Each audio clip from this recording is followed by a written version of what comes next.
My only reward for fixing that alien ship was the truth. And this truth, what the being from another world showed me about the figure of Jesus is the key to a completely different story. Forget religion. Forget what they taught you in Sunday school. I'm talking about a connection that was hidden, a missing piece that will make your own existence fit together. I just warn you, this information has a priest. She will illuminate some blind spots in your life, but you can create shadows in all others. Before we dive deeper, tell me in the comments where you're watching from. Grab yourself a warm drink, maybe a cup of tea, or just some water and sit back as we begin this journey together. What Frank Morrison witnessed in Montana was not the end of a journey, but the beginning of a revelation that was frozen in time for 2 millennia. Now let me tell you how it all began. I fixed an alien ship, and what he showed me about Jesus will change everything you think you know. I'm not talking about religion. I'm talking about something that's been hidden. Something that once you understand it will make your life make sense in a way it never has before. But I must warn you, what you'll discover may be disturbing. It may challenge everything you have been taught. And once you see it, there's no undoing it.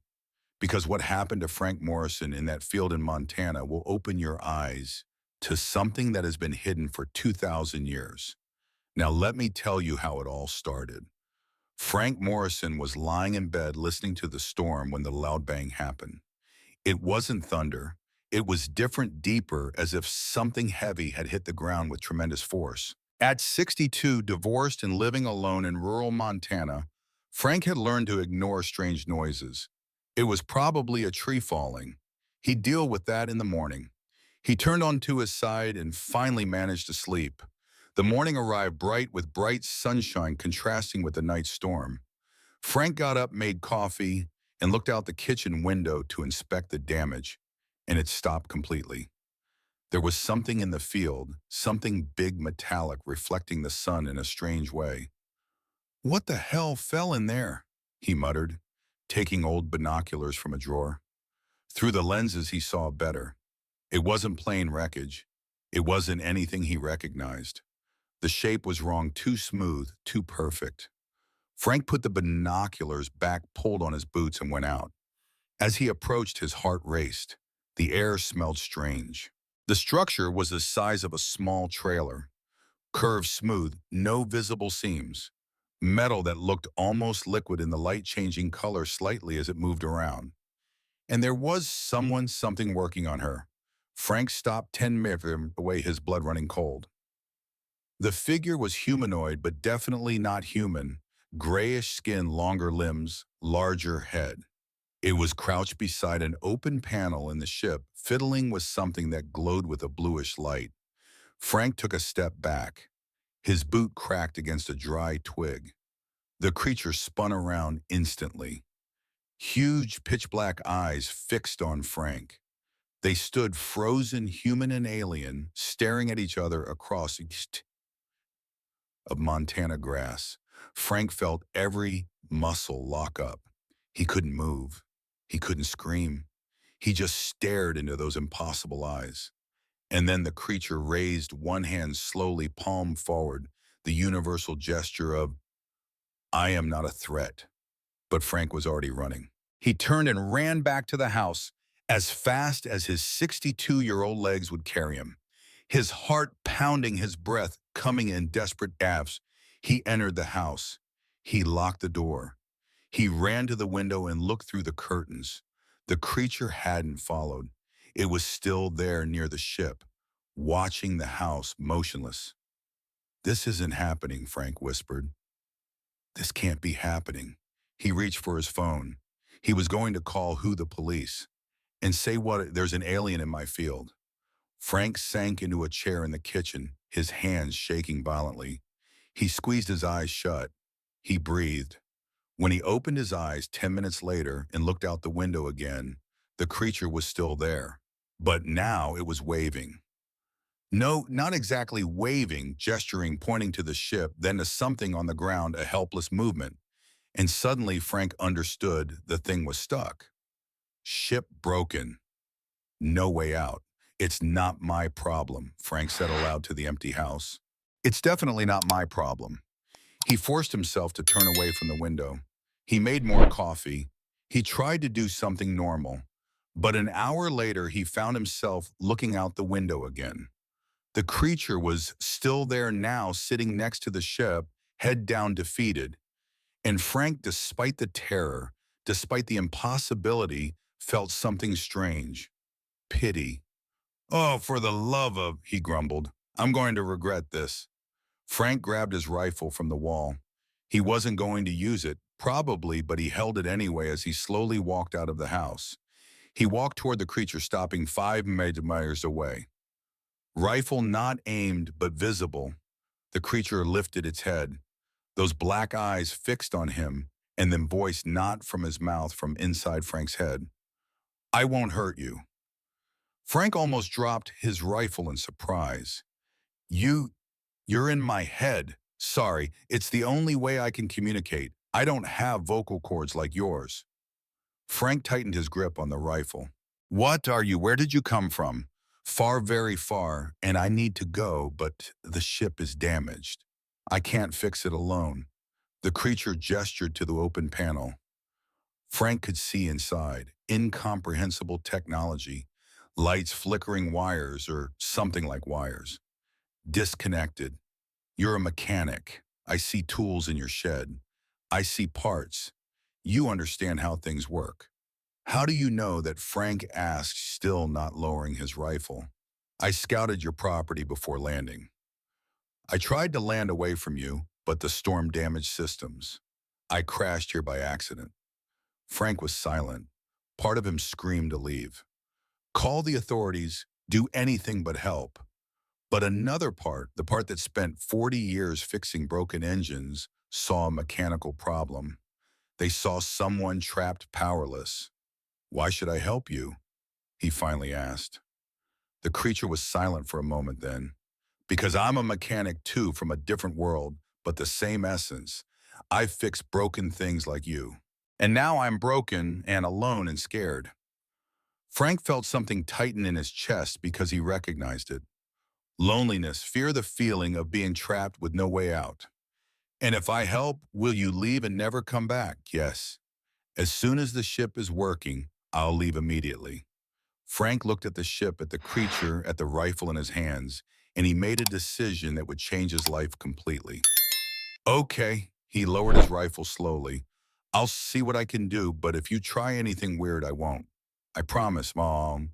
Frank looked around nervously. The property was isolated, but not completely.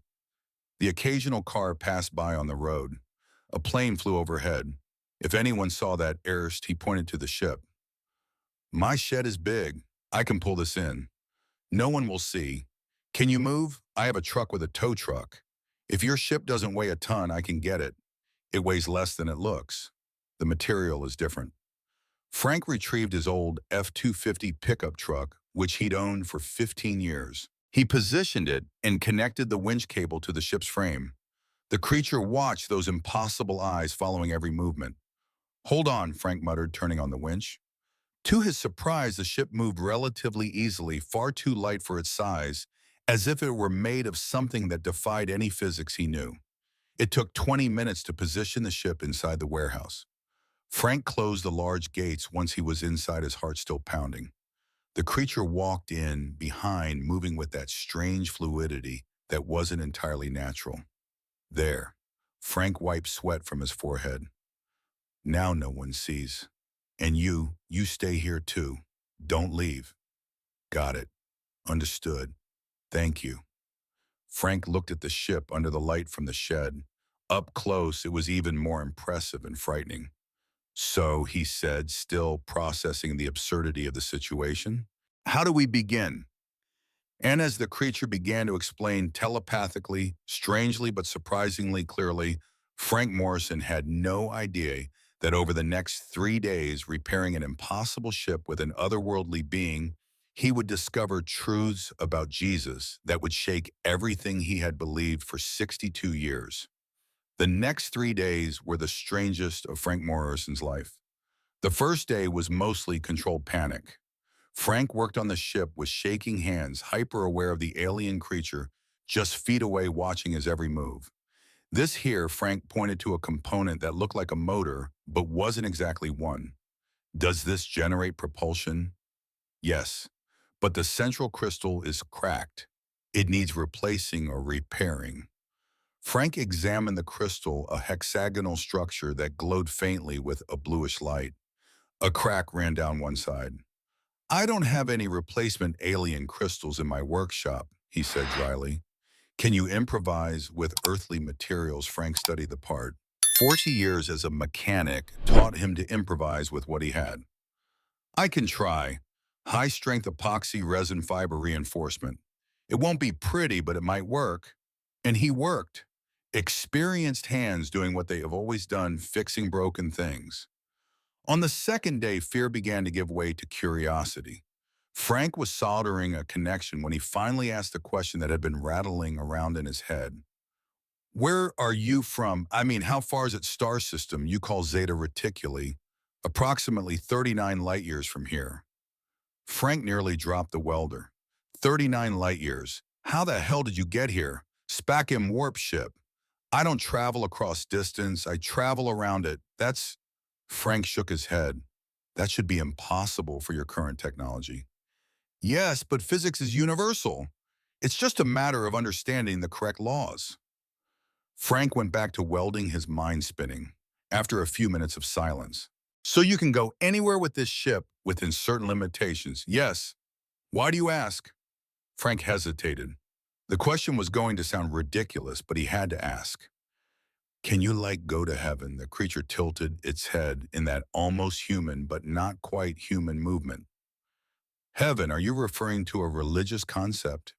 Yeah, like where God is, where people go after they die. This heaven, I understand confusion. No, Frank. Heaven as you imagine it, the physical place in the clouds where God resides, does not exist. There is no such dimension or location. Frank felt something sink in his stomach. So there's no heaven? There's no God? I didn't say that. I said there's no physical place I can travel to. But source, what you call God, exists, just not in the way religions teach like this. God is not an entity on a throne in heaven judging you. He is a field of consciousness, a creative force, the source of all that exists, and he is everywhere simultaneously, including within you. Frank dropped the welder and turned fully to face the creature. Inside me, are you saying God is here? He touched his chest. Yes, it always has been. The problem is that they taught you to look outside when you should be looking inside. But the Bible says the Bible was written by humans, translated by humans, interpreted by humans with their own agendas. It contains truths, yes, but also distortions, especially about the nature of God and what Jesus really taught. Frank felt his heart race. Do you know about Jesus? We know a lot about Jesus of Nazareth. We watched him. We watched what he taught, and we watched how his teachings were distorted after he died. You observed Jesus, the real Jesus? Yes. Your species was at a critical juncture 2,000 years ago, just as it is now. So we watched closely. Jesus was interesting. Frank sat down on the workbench, his legs suddenly weak. Interesting how he understood something that most humans did not. He understood universal laws of manifestation, how thought and emotion create physical reality, and he tried to teach that manifestation creating reality. What are you talking about? The creature approached, those black eyes fixed on Frank. You pray, don't you, Frank? You ask God for things. Frank suddenly felt exposed. How did this thing know? Yes, I pray every day for years. And what do you ask for help? Health. May things get better. The basics. And what happens? Are your prayers answered? Frank laughed bitterly. Never. They're never answered. So either God doesn't exist or he doesn't care about me. Or you're praying wrong. What do you mean wrong? I talk to God. I humbly ask for help. I give thanks. What's wrong with that? Everything. Because that's not how it works. That's not how Jesus taught it to work. But they've twisted it so much that now billions do what you do. They ask and wait, and nothing happens. And then they think God has abandoned them. Frank felt sudden anger. Then enlighten me. How is it supposed to work? Finish repairing the ship and I'll show you. Not through words. You wouldn't believe it. I'll show you Jesus, the real one. Teaching what he really taught before they distort everything. Can you show Jesus how holographic recordings? We've been watching and recording for 2,000 years. I can play them back. I can show you what he really said, and then you'll understand why your prayers never worked. Frank was silent, processing. Part of him thought this was crazy, but another part, the part that had prayed for decades without an answer, needed to know. Okay, he said finally, I'll finish your ship and you show me. Deal done. On the third day, Frank hit the last connection and retreated there. I think it's fixed. I can't test it without turning it on, and I don't want to blow up my shed. It's not going to explode. I feel the energy flowing correctly. You have talent, Frank. 40 years of practice. Even so, thank you. Without you, I'd be stuck here indefinitely. So are you going to show, what did you promise? The creature moved to the ship's panel. It touched a sequence of points that glowed, and the air in the center of the shed began to distort shine bend. An image formed, three-dimensional, floating so real, Frank could have sworn it was there. He was a man. He wore a simple tunic. He had dark hair. He was surrounded by people who were listening intently. Frank felt all the air leave his lungs. Is that him?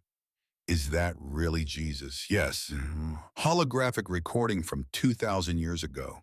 Specific moment where he was trying to explain something crucial, something the church buried. Frank approached the image fascinated and terrified. What is he teaching about the real power? You have power you've used wrong your whole life, and that's why your prayers never worked. Frank stared mesmerized at the holographic image of Jesus floating in the center of the warehouse. It was so real, so detailed, that he could see every fold of his robe, every expression on his face. Is this really real? Isn't this some kind of trick? It's not a trick. It's a record like your cameras, but with much more advanced technology. It captures light, sound, even energy fields. Energy fields. Yes, everything that exists emits energetic frequency.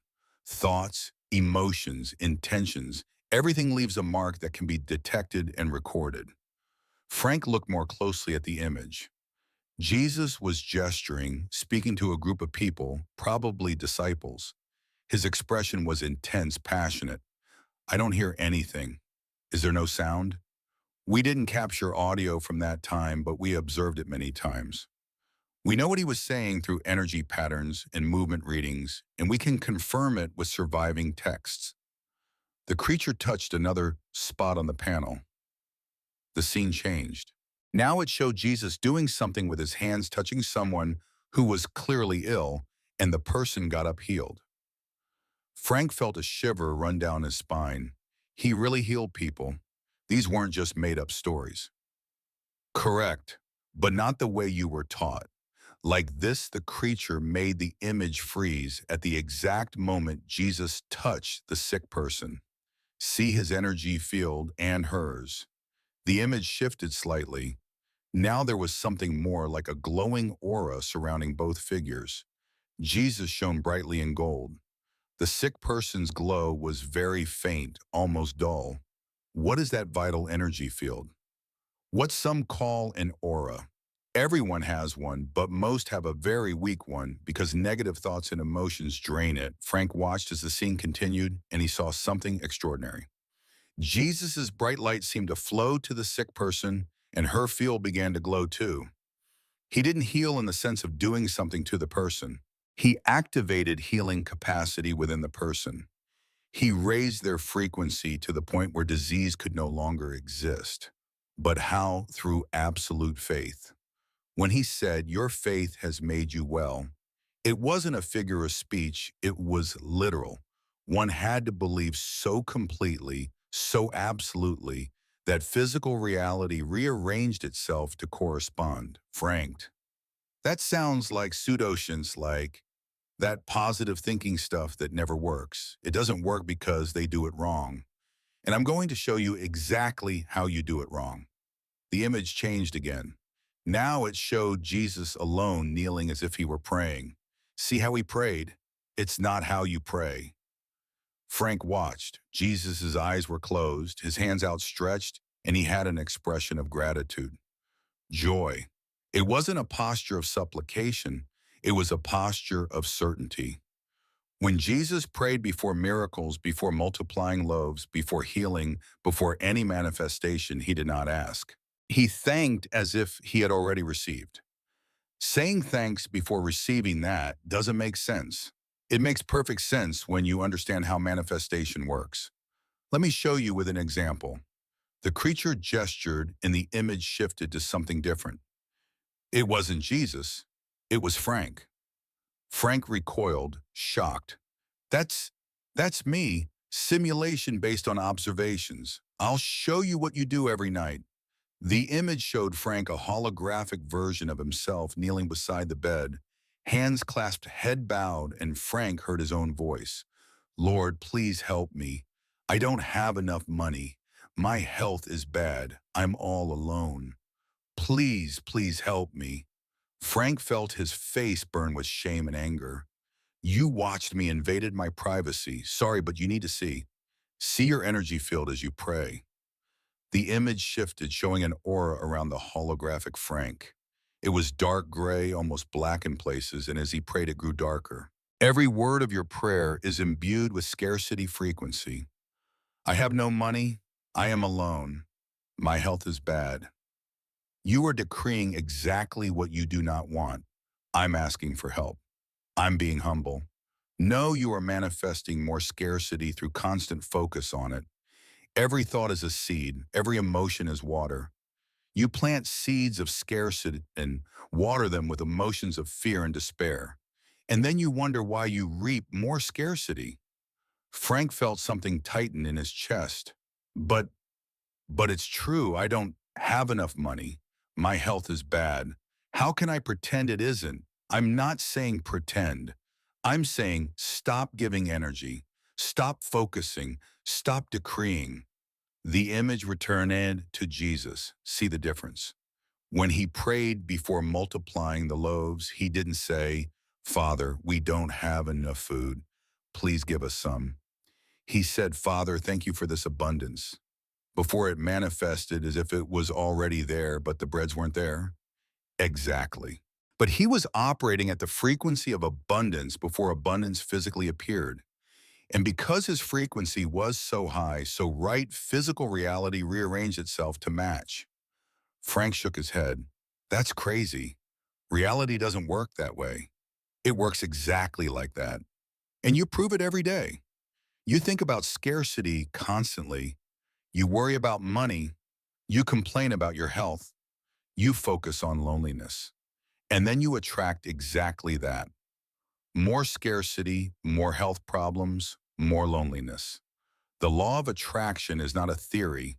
It is a universal law, as real as gravity. If it were that simple, everyone would be rich and healthy. It's not simple. It's constant mental discipline that most people don't have. Jesus had it. He held thoughts and emotions at such a high frequency that they manifested instantly. You hold thoughts at such a low frequency that they manifest slowly, but they manifest and they create exactly what you don't want. Frank slumped onto the workbench, his mind spinning. So you're saying that my life is like this because I created it, that it's not bad luck, it's not God's will. But I did this to myself, yes. Through decades of thinking about scarcity, worry, and fear, you have programmed reality to be exactly as it is. But I didn't know. Nobody taught me that. Jesus tried to teach, but they distorted it. They turned teachings of empowerment into a doctrine of dependence. They taught you to ask an external God instead of accessing internal power. They taught humility as weakness instead of recognizing internal strength. Frank looked at his hands, grease-stained, calloused, from decades of hard work that had never led to anything. If this is true, if I really created all of this, then can I change? Yes, but it requires a complete change in how you think, feel, and pray. It requires understanding what Jesus really taught before they distort it. Show me then, show me what he really taught. And the creature touched the panel again. The holographic image changed again. This time it showed Jesus teaching not to a crowd, but to a small group of disciples in a private setting. This moment was crucial. Jesus trying to explain something they couldn't fully understand. Frank watched. Jesus gestured emphatically. He pointed to the sky, then to his own chest, then to his disciples. He said, "The kingdom of God is within you, not in the distant heaven, not in the temple within." And then he said, "I and the Father are one, not separation, complete union." Yes, I know those verses, but I always thought he was talking about being special, a child of God. He was the Son of God. But then he said to his disciples, "You too are children of God. You too can do what I do and greater works." He wasn't claiming exclusivity. He was inviting inclusion. The scene changed. It showed Jesus in front of a fig tree. "I know that story," Frank said. "He cursed the fig tree and it withered." Yes. And then he explained it to the disciples. See, Frank watched Jesus speaking to shocked disciples, gesturing to the dry tree. He said, "If you have faith and do not doubt, you will say to this mountain, 'Be removed and thrown into the sea,' and it will be done." He didn't say, "Ask God to move a mountain." He said, "You will say, and it will be done." But that's giving too much power to humans. We are not God. They are not God. They are extensions of God. Just as a wave is not an ocean, but is made of the ocean, you have the same creative essence, just on a smaller scale. The creature made the image pause. "Frank, I'm going to show you something concrete that will prove that thought creates reality. Are you willing? Prove how simple experiment. I will give you an object, and I will teach you a technique that Jesus used, and you will manifest something small here now so that you have no doubts." Frank felt skepticism and curiosity wearing within him. What kind of object? The creature walked over to the ship and removed something. A small coin-sized crystal. It glowed softly with a blue light. "Hold this. It helps amplify intention as you learn." Frank picked up the crystal. It was warm to the touch.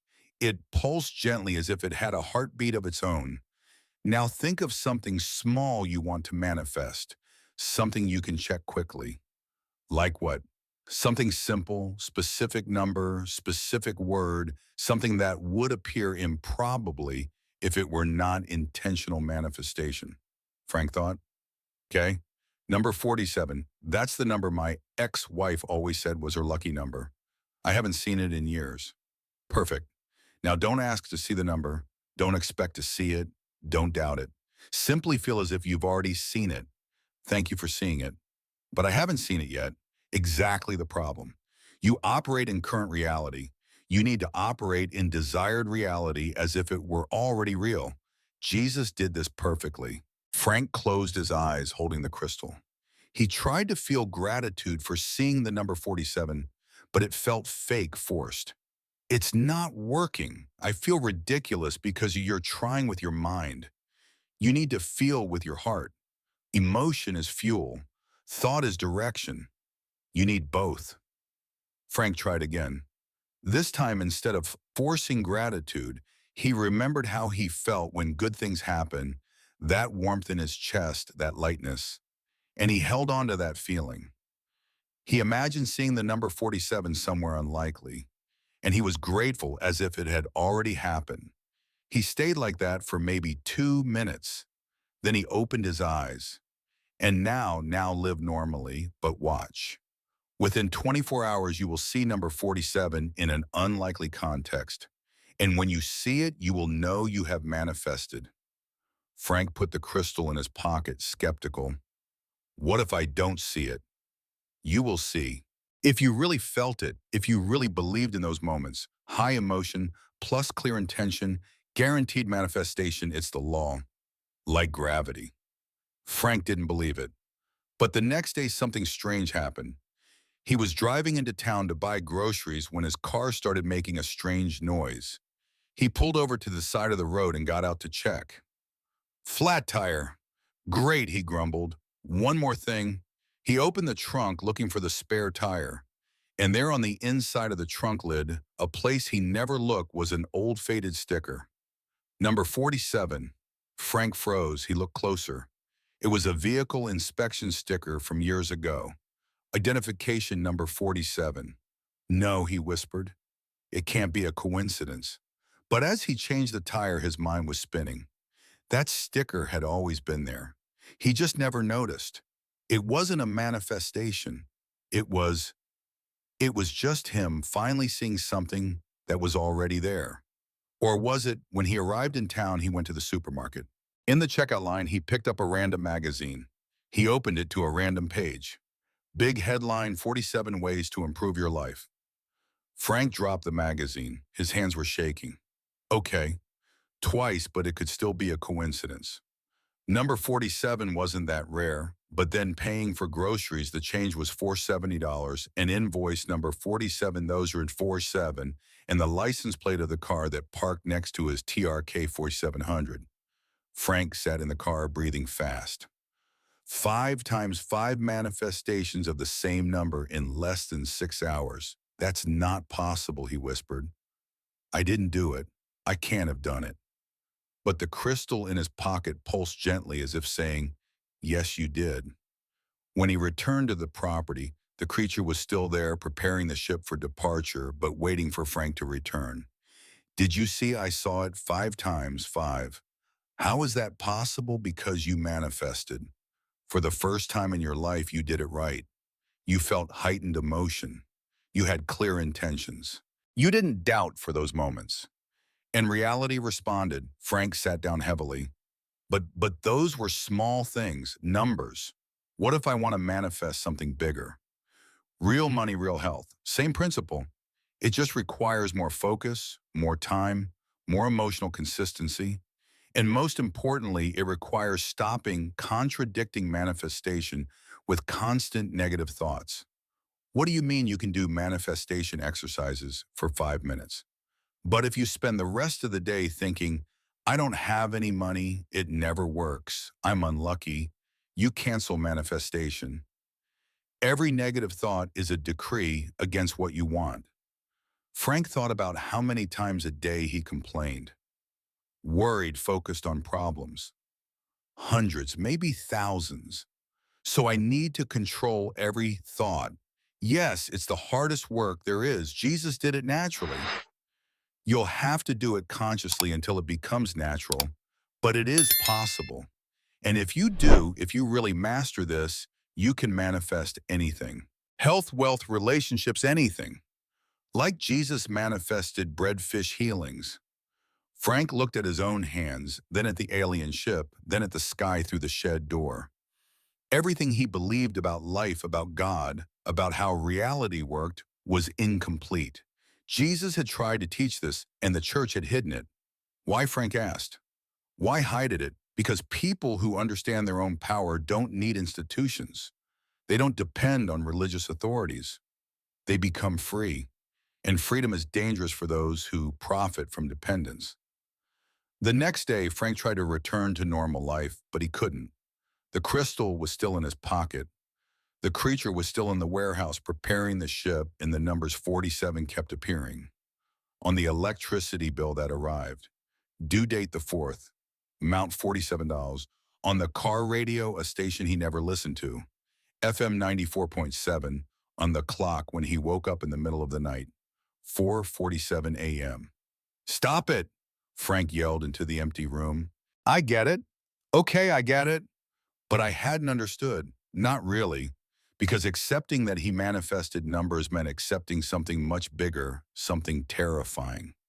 It meant that his entire life, every failure, every disappointment, every moment of loneliness, he had created not God, not bad luck, not external circumstances. He and that responsibility was too heavy. On the morning of the 3rd day after the experiment, Frank avoided the shed. He made coffee.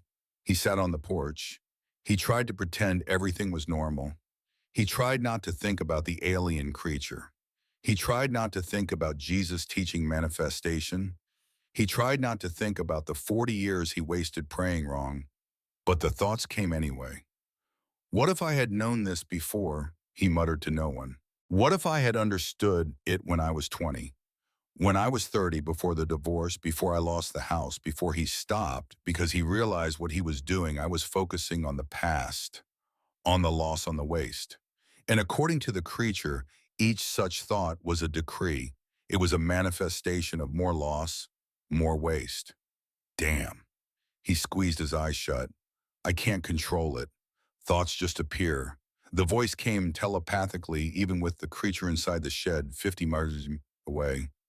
Frank, I can feel your conflict from here. Want to talk? No. He's scared. Of course I'm scared. Frank stood up, pacing back and forth. You're telling me I've controlled my entire life without knowing it, that I've created all my misery. How am I not supposed to be scared, Thornford, of that? Silence for a moment, then come to the shed. I need to show you one more thing. Last thing before I leave, Frank hesitated. Part of him wanted to refuse. He wanted the creature to simply go away and take all these disturbing truths with it. But another part, the part that had manifested those numbers, that had felt power for the first time in decades, that part needed to know more. He walked slowly to the shed. The creature stood beside the ship, which now glowed softly, obviously functional, ready to depart. Are you leaving? Frank asked, feeling a strange mixture of relief and panic. Yes, but first you need to see something about why you're resisting. I'm not resisting. I'm just processing. You're afraid of power because power means responsibility. And responsibility means you can no longer blame anyone else for your life. Frank felt his face heat up. That's not fair. It's true, and I'll show you. The creature activated the hologram again. But this time it wasn't Jesus. It was Frank himself. Several versions of him at different points in his life. Frank at 25 arguing violently with his wife. Frank at 35 being fired from his job. Frank at 45 sitting alone in a small apartment after a divorce. Frank at in the hospital after a heart problem. You blamed her for the separation. The creature pointed to the first scene. You blamed your boss for the dismissal. You blamed genetics for your poor health. You blamed God for not helping. Because it wasn't my fault, Frank yelled. She was the one who cheated. Boss was unfair. Genetics I can't control. But you attracted all of this through the energetic frequency you emitted. Years of thinking I'm not good enough. It never works out for me. Everyone abandons me. You decreed it. And then you attracted situations that confirmed it. Frank felt something break inside him. So you're saying I deserved everything, that I deserved to be betrayed, that I deserved to lose everything. He didn't deserve it, but he showed it. There is a difference. What difference? Deserving implies punishment. It implies that someone decided you should suffer. But no one did. You simply operated at a frequency of suffering for so long that reality matched it. The law of attraction is not moral judgment. It is physics. Frank turned away, unable to look at the images. I can't stand this. I can't stand knowing it was me, that it was always me. But Frank, the creature's voice softened. If you created suffering, you can create joy. If you manifested loss, you can manifest gain. If you attracted loneliness, you can attract connection. Power works both ways. Frank was silent, shoulders shaking. For 62 years, you were a victim of an unresponsive God, a victim of bad luck, a victim of other people. And being a victim is comfortable because you don't have to change. You don't have to take responsibility. It's not comfortable. It's horrible. But it's familiar. And familiar feels safe even when it destroys you. Frank finally turned around, eyes red. How do I change? How do I stop being a victim after a lifetime of being one? one thought at a time, one emotion at a time. Jesus said, watch and pray. Watching means constantly observing thoughts, catching the negative ones before they gain power, and praying means decreeing desired reality with an emotion of certainty. The creature walked over to Frank. It placed a long, strange hand on his shoulder. The touch was surprisingly gentle. You are not alone in this. Billions of humans operate on victim frequencies. It's culturally programmed, reinforced by media's religions, educational systems, all telling you that you are powerless, that you need external saviors. So how do some people succeed? How do some thrive while others don't? Because consciously or unconsciously, they operate on a frequency of abundance. They think differently, they feel differently, and then they attract differently. Frank wiped his eyes with the back of his hand. Give me a concrete example. Something I can do tomorrow. Tomorrow, when you wake up, before you do anything, spend 5 minutes feeling gratitude. Not for the things you have, because your mind will reject them as false, but for the things you will have. Feel as if you already have them. Perfect health, loving relationships, financial abundance. Feel the thrill of having them. And be thankful. What if I can't feel it? What if it feels fake? It will feel fake at first, but faking it until you make it still works, because the brain doesn't distinguish between real and vividly imagined experience. If you feel the emotion of abundance, even artificially at first, your body releases the same chemicals. Cells respond, your energy field changes. Frank nodded slowly, and the rest of the day observe your thoughts. When you catch a negative one, I have no money. No one loves me. Any variation is stop immediately and replace it. Money flows easily to me. I am loved. Even if you don't fully believe it, yet repeat it until you do. That sounds exhausting. It is for a few months, but then it becomes automatic. Like Jesus, he didn't need to try to keep his frequency high. It was natural. You'll get there too. And how long will it take to see real changes? Small things, days or weeks. Bigger things, months. But every little manifestation will strengthen your faith. And faith, absolute certainty, speeds everything up. Frank looked at the ship, almost ready to leave. When are you leaving tomorrow at dawn? But Frank, the creature, grabbed both of his shoulders, now forcing him to look into those infinite black eyes. Promise you'll try. Promise you won't fall back into old patterns. How do you know I won't? I don't know. Free will is absolute. You can choose to return to victimhood. Most people do. It's easier. But you have the potential for more. I saw it while I was repairing the ship. Discipline focused the ability to solve complex problems. If you direct that to your mind. Frank took a deep breath. I'll try. I don't promise success, but I promise to try. That's all I ask. That night, Frank barely slept, his mind spinning with everything he'd learned. Jesus wasn't who the church said he was. God wasn't who religion said he was. And he himself wasn't who he always thought he was. It was terrifying, but also liberating. And for the first time in decades, Frank felt something strange growing in his chest. Hope. Not passive hope of maybe things will get better, but active hope of I will make things better. And that changed everything. Frank woke up at 5:47 in the morning, the number again. He looked at his watch, and instead of frustration, he felt something different, almost like recognition, as if the universe were saying, we're paying attention. He got up, he made coffee, and then sitting on the edge of the bed, he decided to do what the creature had suggested. 5 minutes of gratitude for what I didn't have yet. He closed his eyes. At first, he felt ridiculous. How was he giving thanks for things that didn't exist? But then he remembered it wasn't about what existed. It was about feeling like it existed. He took a deep breath and began to imagine perfect health. What would it be like waking up without back pain, climbing stairs without getting out of breath, having energy all day long? He held that image and tried to feel gratitude for it. In the beginning, nothing, just emptiness, but then a spark, small, almost imperceptible, but it was there. Warmth in the chest, lightness, as if for a second his body believed this was real.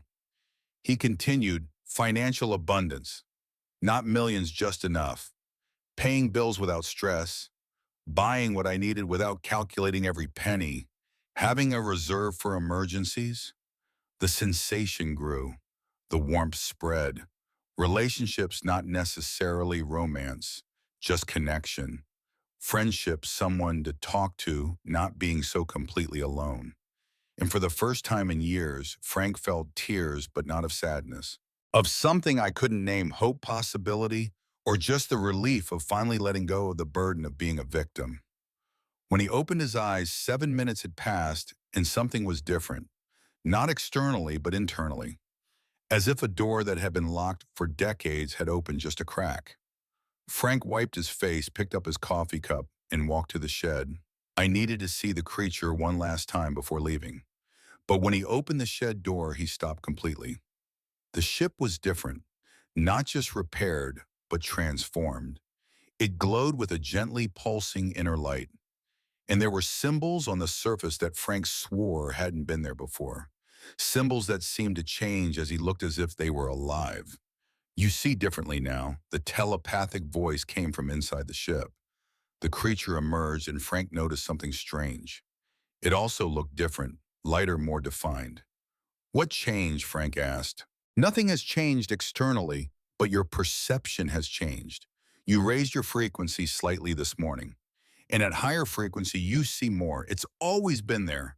You just couldn't perceive it before. Frank approached the ship. He reached out to touch the symbols. The moment his fingers touched the surface, something happened. Vision, not with eyes, but within the mind.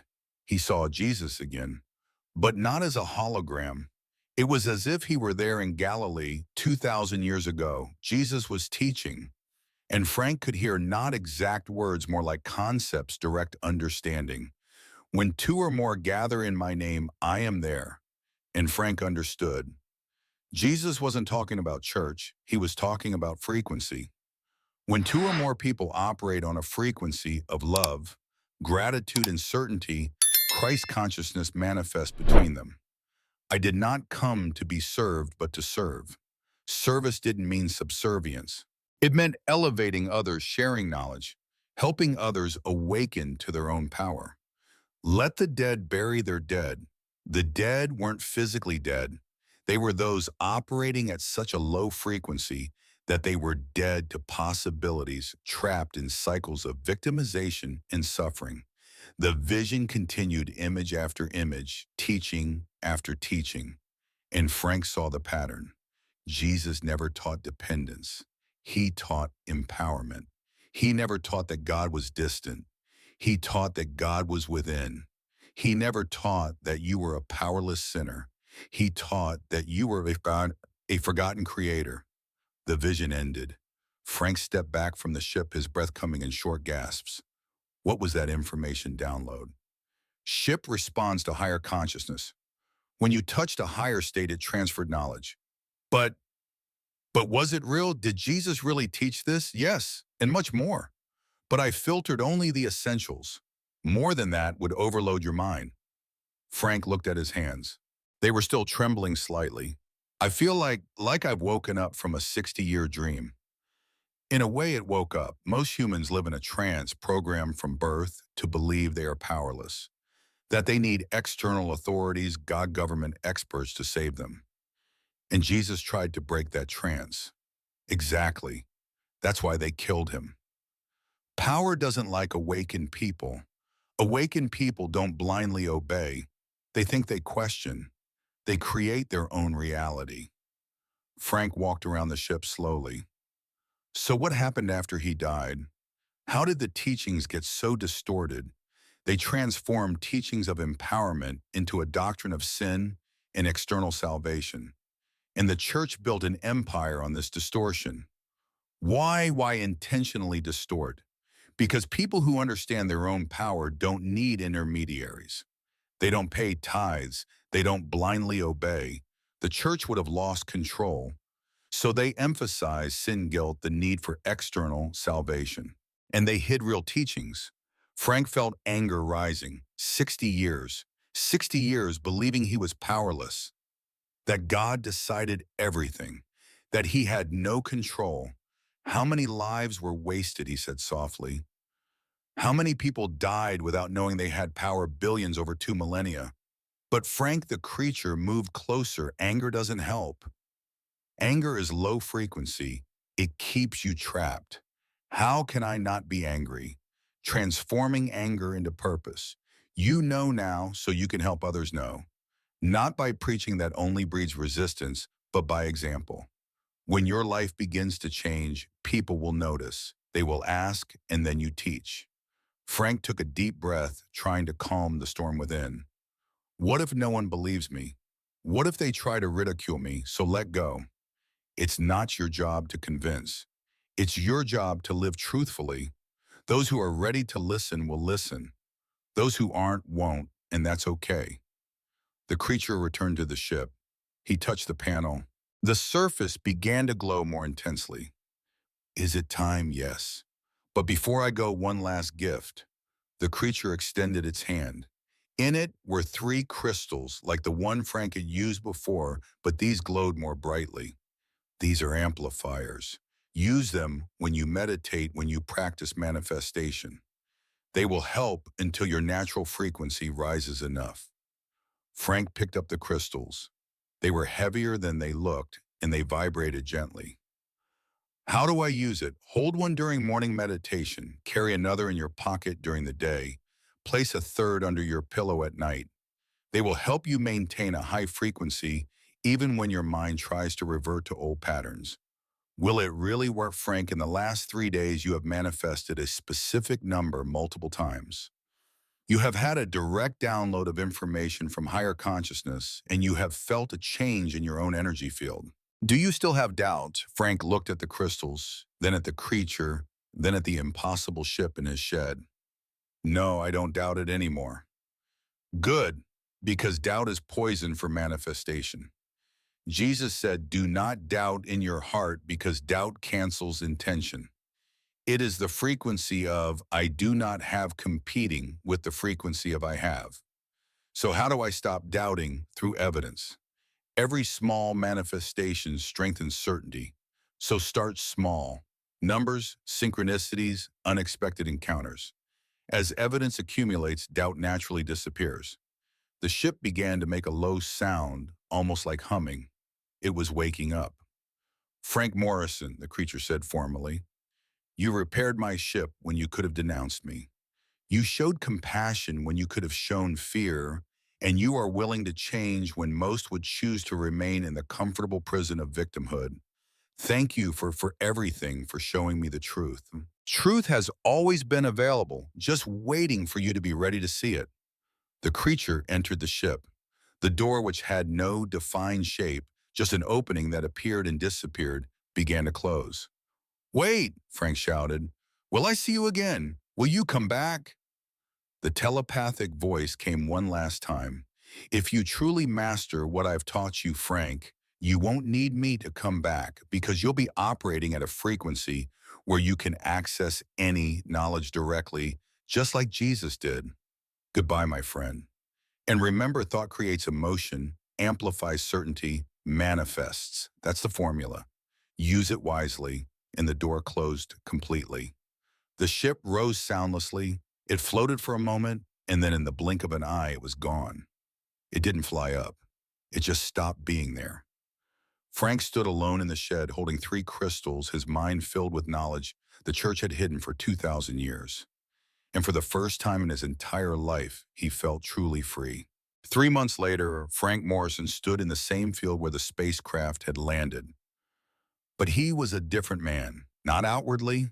He was still 62, still had the callous hands of a mechanic, but something fundamental had changed. In the first few days after the creature's departure, Frank had doubted.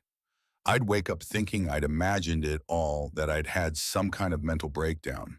But the crystals were there, real solid, impossible to explain. And then he started practicing every day, 5 minutes in the morning, feeling gratitude for what I didn't yet have. Observing thoughts throughout the day, capturing the negative ones, replacing them with affirmative ones. For the first few days, nothing happened. Then little things began. Synchronicities, unexpected encounters. Opportunities appearing out of nowhere. A former colleague called, offering freelance work. I thought of you out of the blue, he said. I need someone who understands old engines. Frank accepted. The pay was better than he expected. Then a neighbor he barely knew showed up asking for help fixing her tractor. They chatted. She mentioned that she organized a study group on spirituality. You should come sometime, she said casually. Frank went, and for the first time in years, he didn't feel alone. But the most profound change was internal. Frank stopped complaining not because he forced himself to, but because he realized that every complaint was a decree. It was an order to the universe. Give me more of this to complain about. He stopped focusing on bills he couldn't pay. He started focusing on the money that was flowing in, even if it was small amounts at first. He stopped seeing himself as a victim of ill health. He began to see himself as someone who was regaining vitality, and his body responded. His back pain subsided, energy increased. It wasn't an instant miracle. It was a gradual, consistent change built on daily choices. And now, 3 months later, looking up at the sky where the ship had disappeared, Frank finally understood Jesus had not come to create religion. He had come to awaken humanity, to remember that every human being carries a divine spark. That thought creates reality, that there is no separation between creator and created. I and the Father are one. It wasn't blasphemy, it was literal truth. You are not separate from Source. You are Source experiencing itself through physical form. And when you understand that, really understand it, not just intellectually, but viscerally, everything changes. You stop asking, you start decreeing, you stop doubting, you start knowing. You stop waiting for external salvation. You begin to access inner power. Frank heard a car approaching. He turned and saw the pastor of the local church leaving, Pastor Williams, a man Frank had known for years but never had the courage to question. Until now, Frank, I heard you haven't been going to church, the pastor said, trying to sound casual but clearly concerned. Everything okay? Frank smiled. Not a smile of confrontation, a smile of genuine peace. Everything's great, Pastor, better than it's been in a long time. But you need community. You need the Word of God. You can't just stop congregating. I didn't stop connecting with God. I just stopped outsourcing that connection. Pastor Williams frowned. What does that mean? Frank took a deep breath. He knew what he was about to say would sound heretical, but he couldn't pretend anymore. Pastor, for 60 years I prayed. I asked for help. I was faithful and nothing changed because I was taught that I was powerless, that God decided everything, that I could only wait and have faith. And that's how it works. Frank, no, it is not. Jesus taught exactly the opposite. He said, you will do greater works. He said, the kingdom is within you. He said, whatever you ask, believe that you have received it. He was teaching active manifestation, not passive waiting. Frank, you are misinterpreting the scriptures. I'm interpreting it as Jesus meant it before Paul distorted it, before the church built an empire on guilt and dependence. Pastor Williams blushed. Watch your words. You're bordering on blasphemy. Or am I telling the truth that scares you? Frank said softly. Because if people understand their own power, they will no longer need institutions. They will no longer tithe for buildings and salaries. They will become free. You need prayer, Frank. You need to get back on track. Frank placed a gentle hand on the pastor's shoulder. I'm on the path for the first time in my life. And if you really read what Jesus taught, not what you were taught he taught, but what he actually said, you would understand. Pastor William stepped back. I will pray for your soul. And he walked away, clearly disturbed. Frank felt no anger, no judgment, just sadness for everyone who remained trapped.